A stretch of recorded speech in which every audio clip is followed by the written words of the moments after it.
record and it's Okay, so Okay. I'll record it. Okay, so let's see here. Oh, but now I can't do this. I can't do this now. Did you relinquish it to me, or what did you? Sorry, everyone. You can't perform the presentation from your end? I can't, because of the recording thing that needs to stay up here. I can't see my slides. So let me see here. Then stop the recording. Did Just you, stop the recording. so when you see the recording, you did start the recording? Is the message still up there to say record, or? Hold on just a second. Lilia came on and then it went off. It said recording in progress, and then it dropped. It's recording. It is Yeah. recording. So you want me to stop the recording? No, we just want you to be able to share your slides. If you're Okay. not going to be able to, then you're going to have to stop the recording. If that's Okay. what's, Okay, so let me see again. Should be able to. Hold on a second. Let me see. I can share them, but because the recording drop down is coming down so low. it's in your way. It's in the way of me sharing the slides properly, is what I'm saying. Because they're not,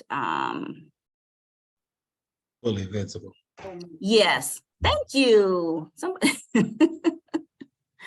They're not fully visible. So we apologize for all of this. There are some issues. I there. apologize. It's not Sharon's fault. Let me see here. Let me see if I can do this ahead of time. Okay, now let me try this.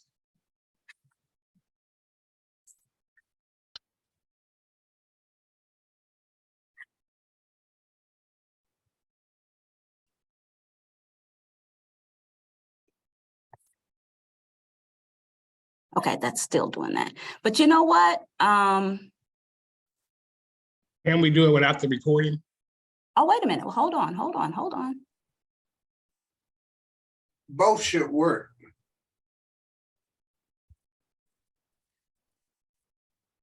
I think we got it, y'all. Great. Can you see that? See Yes. it. Okay. Thank All you. right. Okay, so thank you, Pat, for that wonderful introduction. I've known Pat for a number of years, and I call Pat my OG. My OG saint. I don't know if you don't know what that means, ask somebody later. But love me some Pat Robinson. So when she asked me to do this, I definitely was going to do it, and am grateful for the opportunity to do it. As she said, my name is Sharon Tubbs. I'm an author, a speaker, and right now I'm in a nonprofit leadership role in my native Fort Wayne, Indiana. This is where I grew up, and my parents are still here. So I'm happy to have had the experiences that I had in other states, and now God has moved me here for a time. And I'm enjoying the things that He is calling me to do with regard to speaking, writing, and sharing what I have learned with others. So on the screen right there, you'll see some of the books that I have written. And my latest is called They Got Daddy. It is a good fit, I believe, for this group because of what your interests are. Obviously, if you're part of this group, you're interested in genealogy, you're interested in telling stories, you're interested in your history, and you're interested in passing it down to the next generation. So I want to talk a little bit about this book and my story, my family's story, because I know how important telling stories is. So right now I can't see any of your faces because I'm in slideshow mode. So I hope nobody's trying to get in. I think I would get a prompt if they were. But I want to talk about my grandparents and the stories we want to pass along. So when I was growing up, we lived in Fort Wayne, Indiana, which is where I am now. This is where I grew up. My parents were both migrants to Indiana from Alabama. So they moved during the period that is now referred to as the Great Migration. Some of you may be familiar with the Great Migration. That is the decades from the early 19th century, probably through 1970, depending on who you ask, when more than 6 million Black people moved from the South to the North, moved from the South to the Midwest, to further areas north, and to the West, California area. They moved for various reasons. They moved to get out of the Jim Crow South. They moved for economic opportunity. They moved for what some of them thought would be a better life. These are my grandparents. My mother and my father were part of that Great Migration, but my maternal grandparents, Israel Page and Margaret Page, who you see here on the right, stayed in Alabama. And I remember going down to Uniontown. They lived in Perry County at that time. They had also lived in Dallas County. I remember going down to Uniontown during the summertime and going to Big Mama's house. That's the house that you see there on the left. We called it Big Mama's house. It was also my grandfather's house. But you know, Big Mama was the one who, at that point in our lives, ruled everything. She was, you know, the typical Big Mama. She had it all under control. She was the one that you went to ask for permission and everything. And so I remember going down there for family reunions, for our summer vacations. All of my uncles and aunts and cousins would go where we call down south. And things down south, according to my parents and uncles and aunts, were better. You know, down south, you got the best peanuts, you got the best pecans, you got the best peaches, you got, you know, the right kind of flour. You got, you know, the right kind of self-rising flour to make good cornbread. You got everything that was good from down south. And I would hear them telling stories. My mother would tell stories about the mourning bench at the church and how you weren't saved till you got past the mourning bench. And all those kinds of things. Okay, I hear some chuckles. Somebody's laughing. You can relate to some of the things that I'm saying, because in my grandfather's house, Israel Page was a pastor. He was a church pastor. He was also a sharecropper and a well driller. And so Big Mama, in his heyday, when he was going to the churches and preaching, because they didn't have church every Sunday, they had church every other Sunday. And so he could pastor 2 churches at a time. You know, he would go to El Bethel one Sunday and then go to another church chapter, Saint Chapter, the next Sunday, and rotate. And so when you got on that morning bench, you decided, hey, you know, I feel a call on my life. The Lord is calling me. And you had to fast for a period of time, okay? And then you had to, you know, go around and tell people about the good Lord and what he meant in your life, you know? And I recall my mother, she was sitting on the morning bench. She was about 12 years old, her first go round on the morning bench. And everybody was catching the spirit, you know, and, you know, the other kids on the morning bench or teens on the morning bench were, you know, getting saved, and getting religion is what they said down there at that time. She didn't get it. And so Mama got tired of being down there on her knees, and she politely licked her finger and tried to put some spit down her cheeks to look like tears, like she had got the Holy Ghost. So she tried to fake it until she could make it, but Big Mama was not fooled. And so she had to go around on the morning bench the next year. And so the next year she got it. And so these are the stories that they would tell. My Uncle Robert Lee, and he was a mess. Everybody could tell you Robert Lee was just a mess. And Robert Lee, just an example of him being a mess. Back in those days, you know, they picked cotton. And Robert Lee went to a neighbor's house who had a cotton field, and he picked the neighbor's cotton, unbeknownst to the neighbor at the time. And he went back to the neighbor's house that he picked the cotton from and tried to sell the man his own cotton back.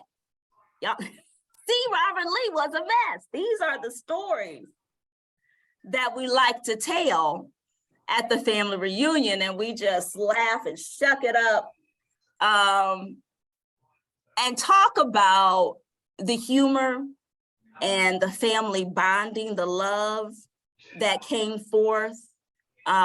We talk about all of these things, and we pass these stories down to one another. And I want you to think about the stories, okay, that you want to pass down.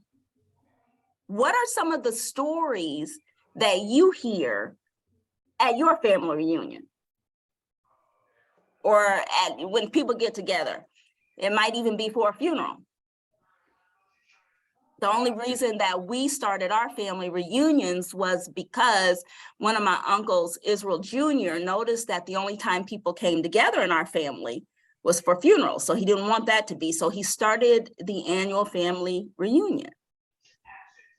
What are the stories that you like to tell?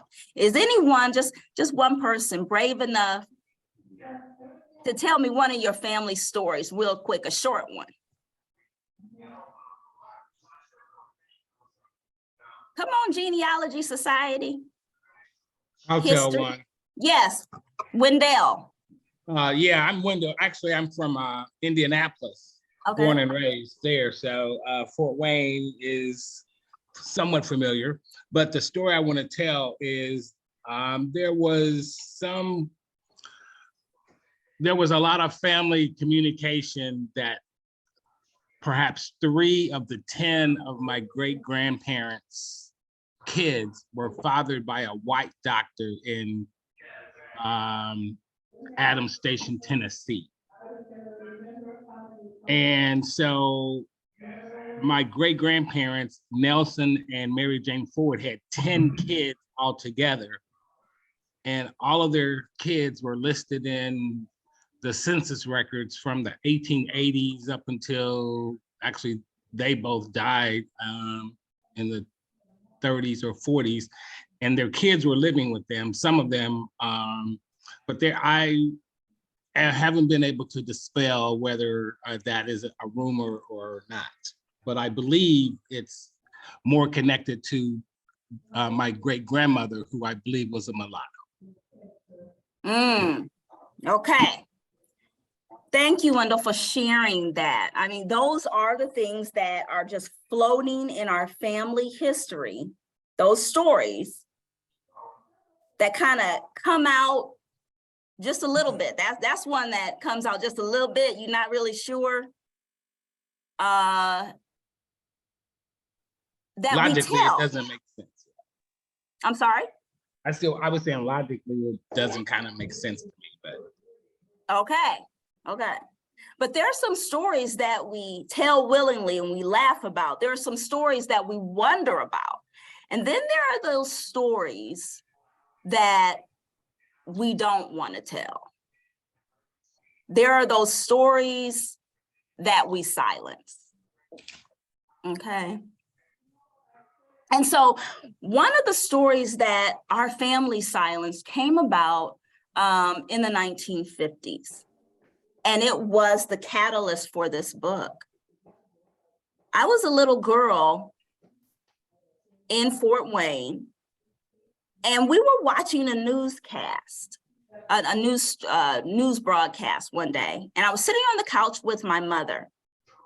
And on the screen came a story about the Klan marching somewhere or wanting to march to get a permit to march someplace in Indiana. I can't remember where. And I remember looking at my mother and saying, those people still exist. I didn't realize there in my young mind that the Klan would still be around. Because, you know, I went to an integrated school here in the Midwest, and I had some white friends and some white teachers, and everybody was real nice. And so I was wondering what that was all about. It was a story that was hidden in our family.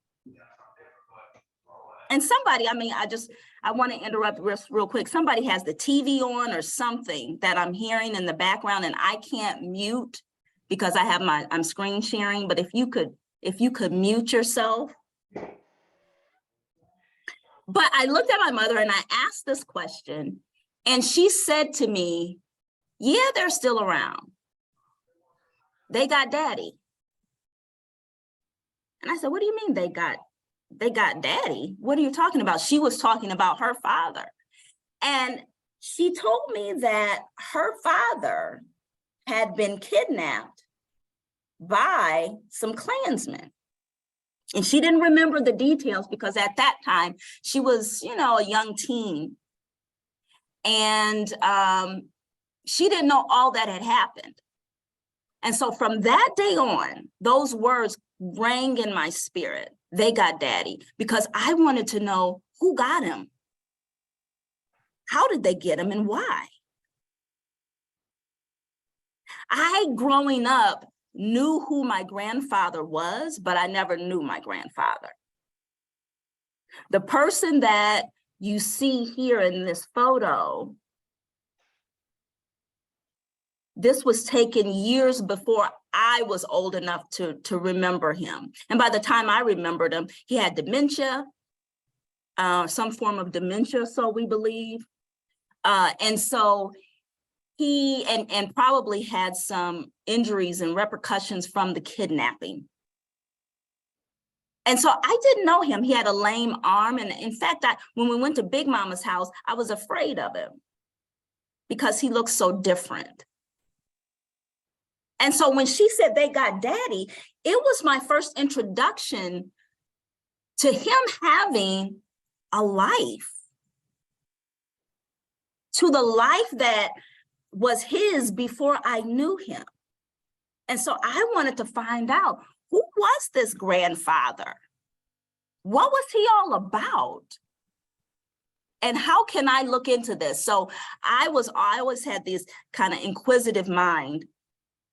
And so I became a journalist, a newspaper journalist, and I would look through various stories and things like that, investigate stories for the newspaper, interview people. So I began, even at a young age, to interview my aunts and uncles and people in the family and ask them about our history and what happened to my grandfather. It was interesting because I had never really called my grandfather granddaddy. I had never called on him because of his condition at the time that we met. And so I actually started calling him granddaddy after he passed, because I never called him anything in his real life. He would be in the Big Mama's house. He would be sitting there, kind of not fully aware of his surroundings at that age. And I would creep into another room. And so in the book, through researching the book, I got to know the grandfather that I really never knew. And so what happened is what I'm going to entreat all of you to do. I know that you've been in this game a long time, or some of you, learning your history, doing genealogical research, looking back at your ancestors and what they contributed to your life. But these are the things that I learned. I learned to gather oral histories from my family members and friends to tell the story. All of us have a story to be told in our families. And I think we have an obligation to tell that story, be it, you don't have to write a book about it, but be it just a verbal history, or maybe a column or something that is passed down.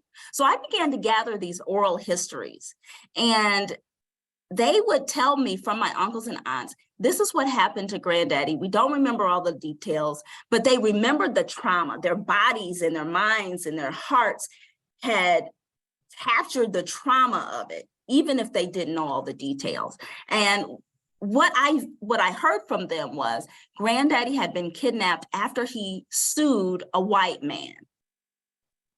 My grandfather had gotten into a car accident. He was either on his way to work, we believe on his way to work, or may have been going into town for some other reason. In 1954, he was traveling along Highway 80, one of the major thoroughfares in Alabama.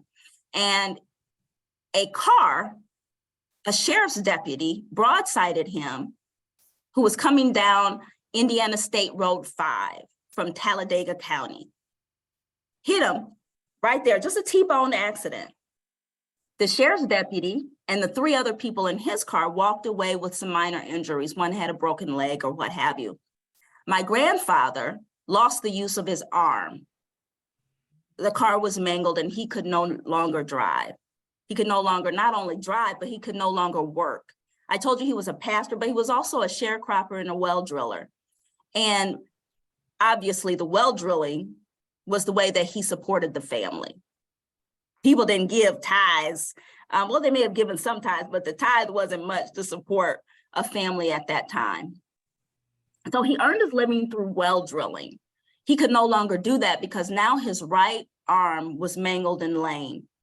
So after some time, he decided to sue the sheriff's deputy. He wasn't getting any compensation from Talladega County. And so he decided to sue. And when he decided to sue, he got a lawyer and they filed a lawsuit, but he didn't get his money. And so what I began to do, I took their oral stories, and one uncle happened to mention that there was a lawsuit that was filed. And my journalistic mind just ate that up, like, oh my goodness, I can't believe this. This is wonderful when I got that information, because that meant that there was a paper trail to support the oral histories that I had. Not only was there a paper trail, but there was possibly newspaper.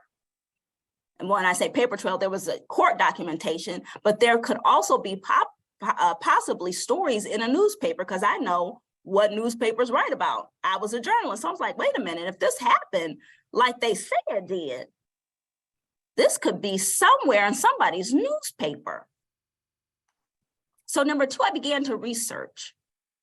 I went to Selma, Alabama, to the courthouse. And I went up to the woman, I didn't have an exact date, but I went up to a clerk and I said, is there a way that you could find a court case for me?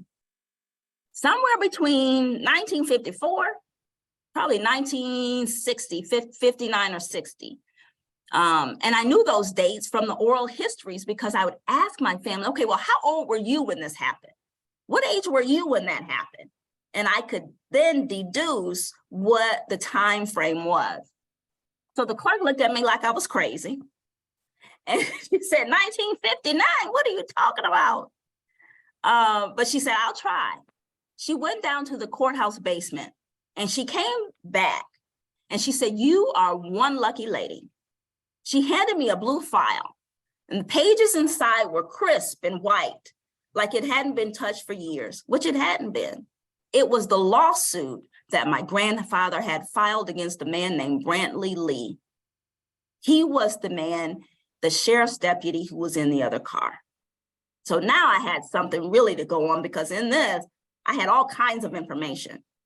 The next day, I went to the Selma library And I began to look at newspapers in their microfilm and go from story to story. I just looked through all kinds of newspapers. And lo and behold, there was a 1A front page story about the accident in 1954. And then there was a front page story about the kidnapping in 1959.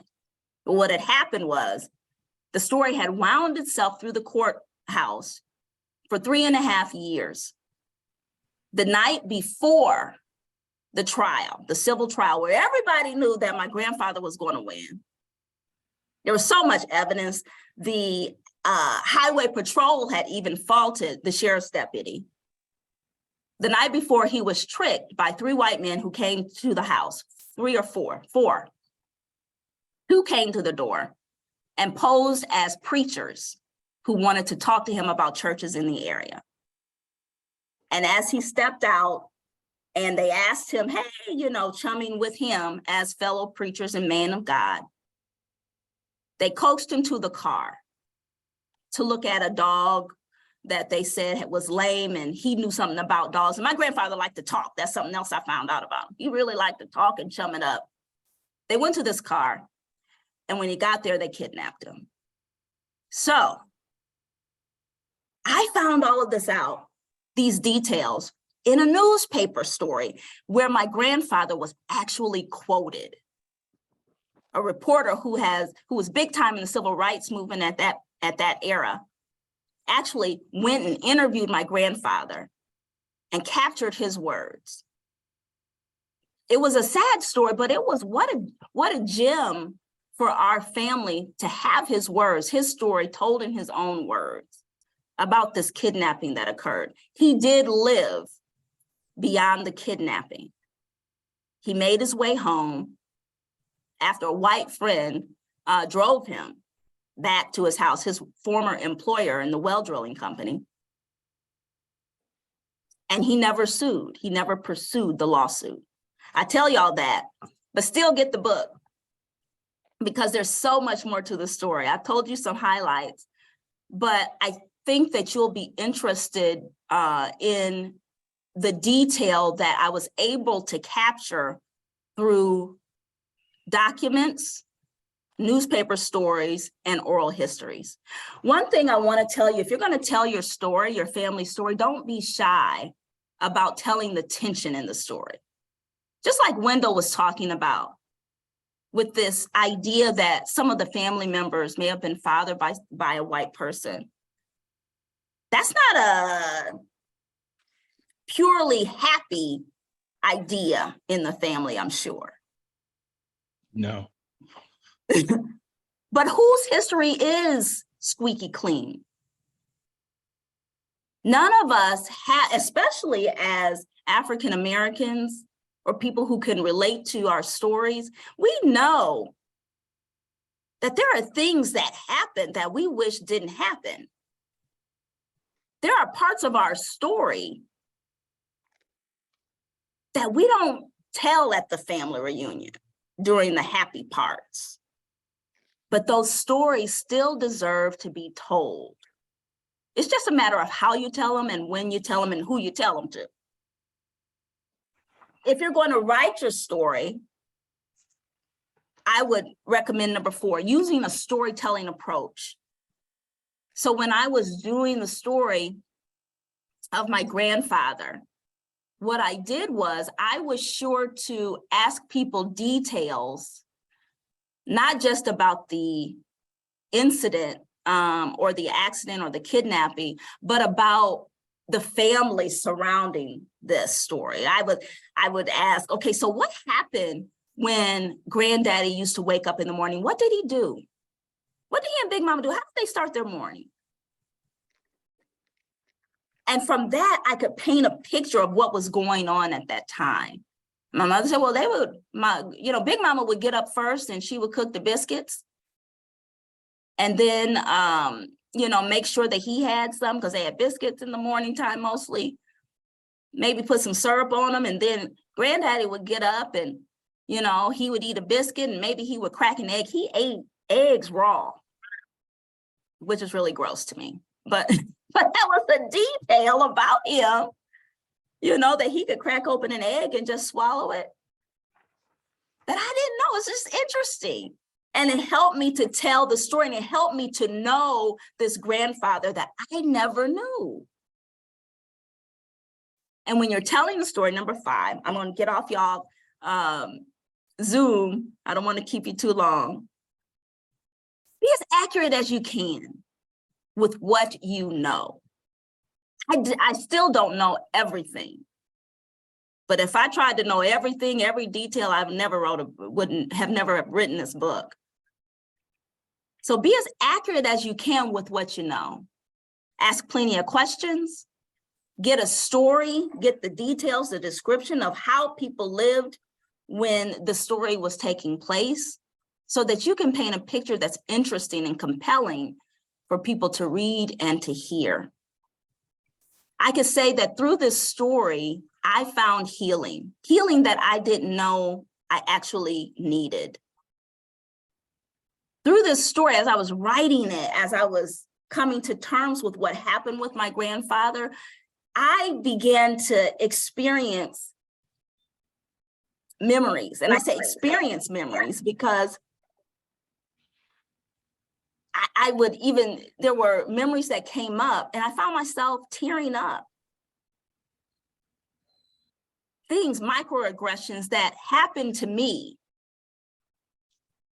And I didn't know that they affected me the way that they did until I began to write this story. And then it was like, oh, that's still there. That's still there. And I had to go through the process of dealing with how racism had affected me as a young girl. The family moved from Alabama to the Midwest, but racism was still in the Midwest. The black and white only signs weren't, but that mindset still existed. And I lived through that, not as deeply and as harshly as they did, but I lived through it too. My brother and sister experienced things too. And so the question is, can we tell our story to the next generation to better equip them to deal with these harsh realities just as we did? So that's what I encourage you all to do. I know that you're history buffs just by being a part of this group, but I entreat you to not only find the history, but to find a way to tell it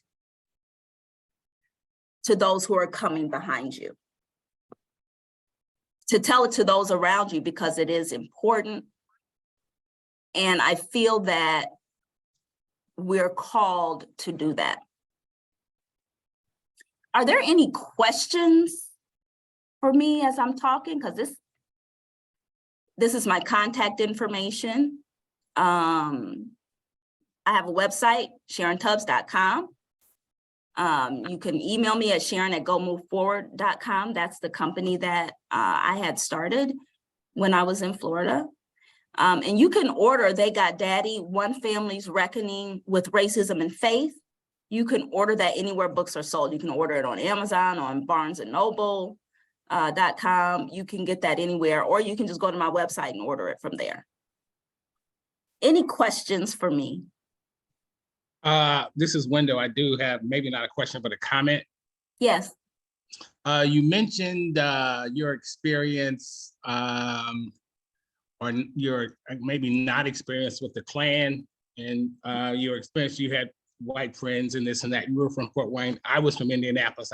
You look a little younger than I am, but I went to IU in Bloomington, Indiana, and driving from Indianapolis to Bloomington, you pass through Martinsville. And one of the things that I hadn't encountered until I went off to college was, you as a Black person need to be careful driving through Martinsville, Indiana. So that was an experience that I had in the 70s. I was in Bloomington from 73 to 77. And that was certainly something that I learned of as a student at IU there. And that was certainly something that all of the Black students on campus were aware of, that you're not in Martinsville after dark or going through Martinsville. You just Wendell, go through and don't stop. it's so interesting that you bring that up, Wendell. Are you still in Indianapolis? I'm in Tampa. Okay, My you're in Tampa family's in now. Okay, my that's why family's you're with in the Tampa Society. Yeah, my Um, family's in Indianapolis. I'll be going home in a couple of weeks, but yes, all of my family is still in Indianapolis. It's so interesting that you bring that up because in the book, there is a chapter where I talk about going to IU. I went to IU, went to the School of Journalism there. Yeah, it was a few years after you did. I'll just leave it at that. But yes, and so here's the thing. I had gone to IU. I was on a student board called the Union Board, and we handled different programs in the university. After graduation, I didn't go back to IU for 25 years. Not that I didn't like it or anything, I just didn't feel like there was a need to go back. So in 2019, 2019, I had to go back to IU because I was going to a reunion for the Union Board. It was our 25th anniversary.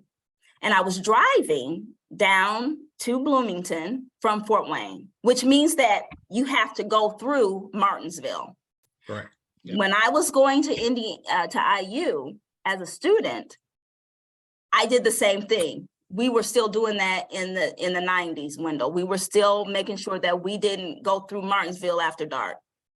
But here, 25 years later, I forgot about that. And I got started late.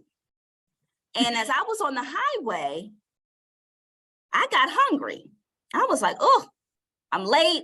I need to stop and get something to eat. Just as I say this, I see a big sign that says City of Martinsville. And it's getting dark. And I'm thinking to myself, oh my goodness. Should I stop? Or not. Yeah, or not. 25 years later, y'all, 2019, my hands started trembling on the steering wheel. I was hungry and ready to get something to eat, but I could not stop.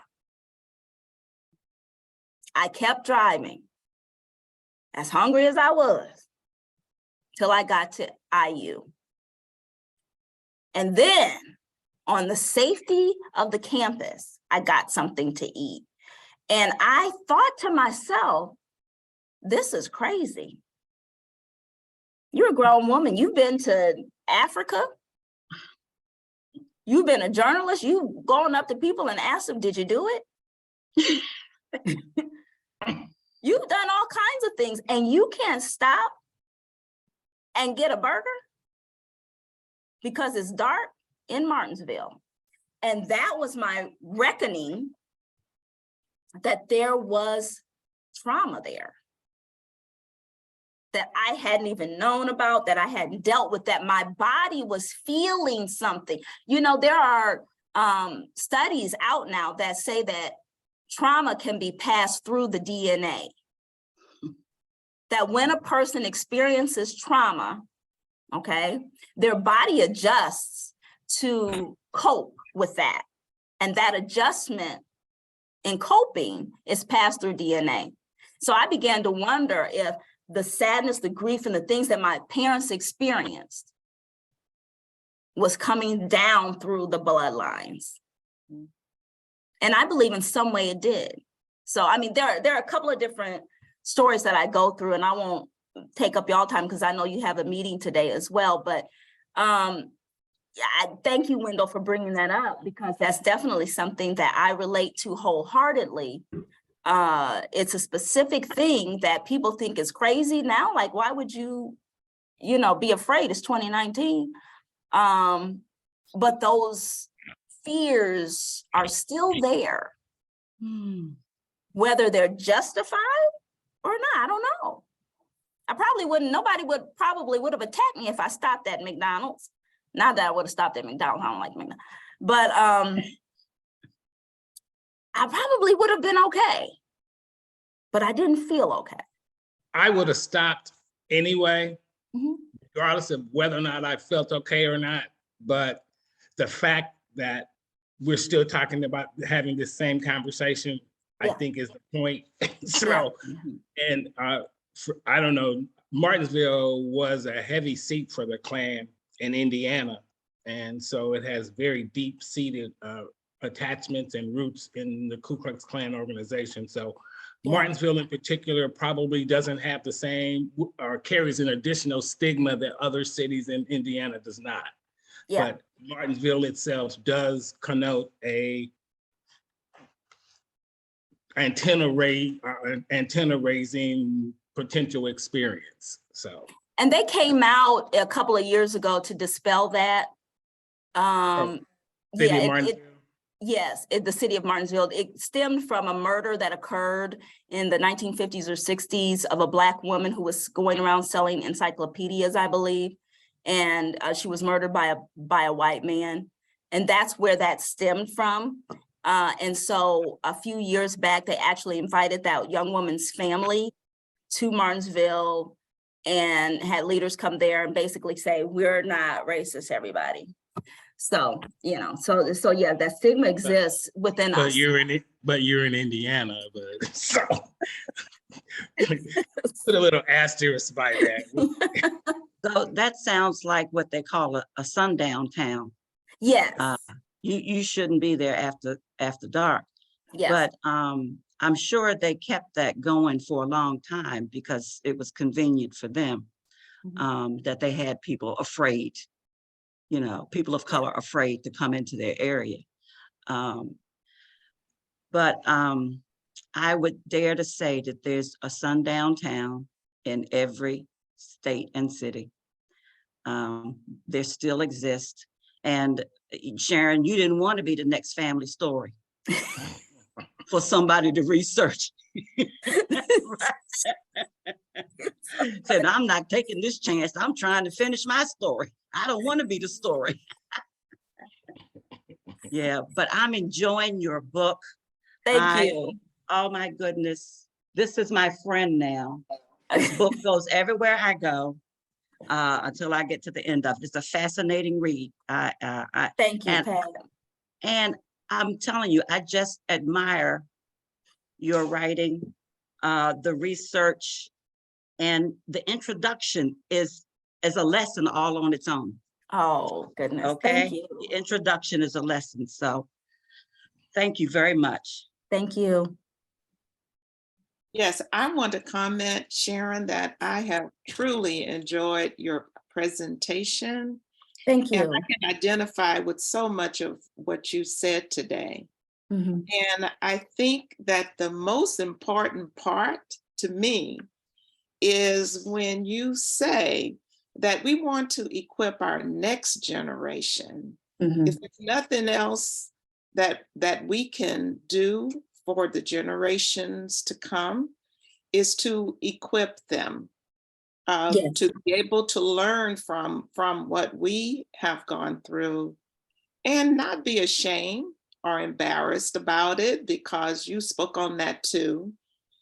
For many generations, I'm sure during and for sure after slavery, some of our family members kept stories from us and didn't. My family is actually in that line where my grandmother, I didn't even know her mother's name. She didn't want to talk about the past.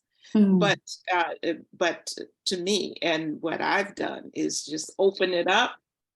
Let's talk about it. This is what it is, and this is what occurred, and it has a healing power, like you mentioned as well.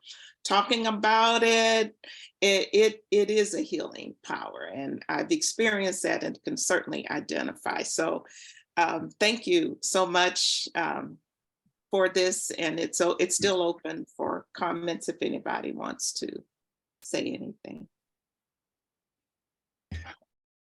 I felt funny during the presentation when she talked about her grandparents on the morning bench. I was on the morning bench. Should have in been there. Should have been 1956. on the morning bench. I was on the morning bench in 1956. My father was a minister also. And it was 10 kids on the morning bench. And we went through a week of praying. Mhm. And 2 nights before the end, everybody got off the morning bench and left me. Mhm. So I had to get off the morning bench because if I didn't, my daddy would have gotten me. So I understand that. I share crop with my grandfather. Both grandfathers share crop in Madison County, Florida, in the 50s. So I felt old. Now I know I'm old.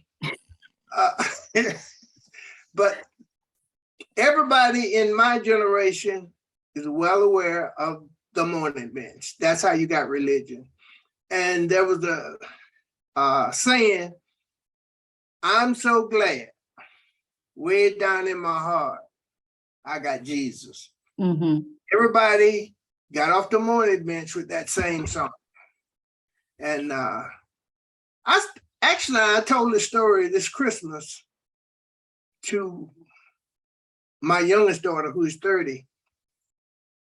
And I told her I had never gone to school with a white person until 1980, when I went to graduate school in Cincinnati, the university, Xavier University. All my elementary school was all Black. In Tallahassee, high school was all Black. And when I took a job at General Electric in Cincinnati, Ohio, they put me on the FMP program. And I got off of that to go to Xavier to get my master's. And that's the first time I had ever gone to school with white people. So there's a lot of, at my age, there's a lot of history that I experienced what you're writing about. So you're writing about a history I lived. Thank you. Yes. Is it Elias? Yes, Elias. Can I just ask you real quick how you got off the morning bench? Did you actually get religion, or you just was faking it till you could make it? I faked it. Fake is still faking it. No, I'm not still faking it, but I faked it to get off. I tell you that. Okay. Well, thank you all. It doesn't look like anyone else has any more comments or questions. Ellen? No, it was just very compelling, and thank you so much for sharing your story with us. I really enjoyed it. Thank you. Thank you for the opportunity again. Thank you, Miss Pat, OG, my OG spiritual mama. And so Are we going to do the trivia question? the trivia. Thank you for reminding me about the trivia question. So,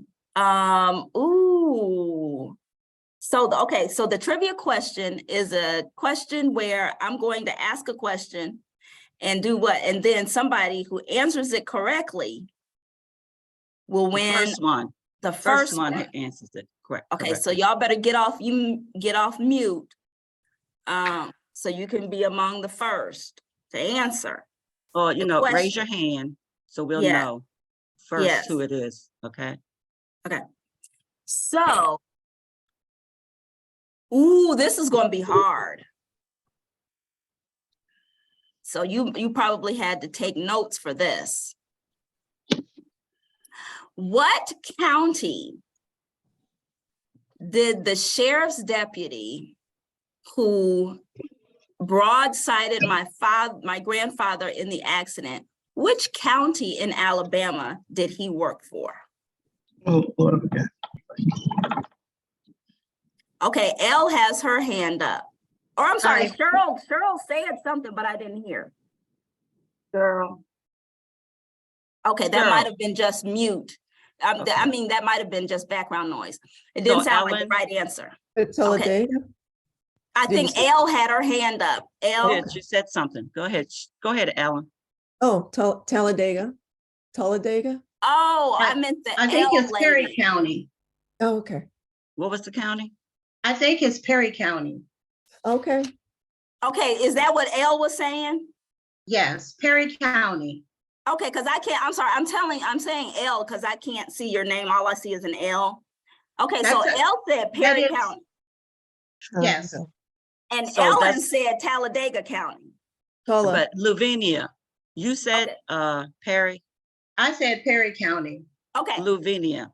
Luvenia. Okay, I'm sorry. Ellen said Talladega. Ellen is correct. right. Luvenia, it was my grandparents who lived in Perry County when I was growing up. They also lived in Dallas County, but the sheriff's deputy was from Talladega County. He was traveling from Talladega to an insane asylum at Mount Vernon, the Mount Vernon Insane Asylum for Negroes, because he had a Black man in the car that he was an inmate that he had to transport to the insane asylum. So Ellen gets the prize. I confused y'all with a whole bunch of. Thank you. What happened to the man in the car? Did he survive? The other man that he was transporting? It sounded like a terrible accident, gosh. No, nobody, everybody in the sheriff's car was fine. There was one of them got like a broken leg or whatever. The insane guy, it was funny, in the newspaper, he was quoted as telling the highway patrol, they say I'm crazy, but I have enough sense not to run that stop sign. That was actually a quote in the newspaper. That's funny. That's funny. All right. So thank you all very much for your participation. Thank you for having me on. Lily and Pat and you guys, I'm going to leave my machine on so that I can continue the recording, and then I'll download it and get it to you, because it's your meeting that you want to record as well, right? Oh, no, if you can stop the meeting now, because we're going to restart it for the meeting, for our meeting. Yeah, so just I can go then. Yeah, so Wendell, did you have a question? Or? I just had one quick question. You're there in Fort Wayne. Have you been to the genealogy reference library there in Fort Wayne? That's where I did most of my research. I shouldn't say most, but a lot of it when I got to Indiana. So I did some research in Florida, but when I came here, I got quite a bit they have a genealogy section in the library. Is that what you're talking about? I think they have a separate genealogy library in Fort Wayne, or one of the libraries has a special genealogy session. There's one in Fort Wayne, there's one in Evansville. Well, I know there's a historical society in Indianapolis, but I think there's a specific genealogical reference library in Fort Wayne. I think that's what you're talking about, the reference library that is within the main library system. Mm-hmm. It is known for being very thorough and having a lot of resources here in Fort Wayne. So I was blessed to have, a lot of that information there right at my fingertips, just with the library card. So yes. Okay. Thank you. All right. Thanks, everyone. I want to thank everyone who came on in support of Sharon, her personal friends, because I see one of them that I know, Cheryl Lullen. And there's my sisters on there too, Deborah York. That's your sister. Okay. All right. Thank you for joining our meeting. We appreciate you being here. Yes, and thank you. I want to say thank you to Sharon. I really enjoyed it. And Thank you. Somebody got a hand up. Well, I think That's Cheryl. She was hello. saying, hey. He took it off. Thank you, and hope to see you again. You're invited to join us anytime. Thank you again. Thank you. Have a wonderful day. You too. Bye-bye. And can you also give me host again? Can you then assign me as host? Okay, that would make sense. Okay. And Hello. stop the recording.